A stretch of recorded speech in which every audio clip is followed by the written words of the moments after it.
White House plans to put Ukraine, Taiwan and border funding in its Israel request. Washington officials in President Joe Biden's administration have privately told lawmakers that the White House is preparing a supplemental funding request to submit to Congress that includes money for Israel, Ukraine, Taiwan and U.S. border security, according to two congressional officials, an administration official and a defense official.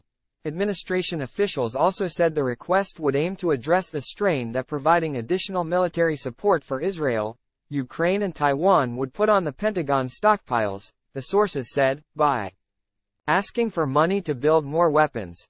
Follow along for live coverage of the Israel-Hamas war here.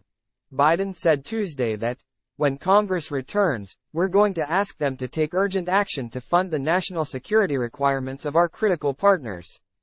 Time equals 400 ms. greater than Biden's national security advisor Jake Sullivan said Tuesday that the Office of Management and Budget is drafting the supplemental request. What exact form that all takes, that will be worked out, Sullivan said.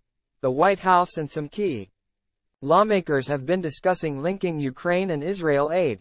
House Foreign Affairs Committee Chairman Michael McCaul, R. Texas, has said he's open to a package that includes aid for Israel, Ukraine and Taiwan, as well as funding for additional security at the U.S.-Mexico border.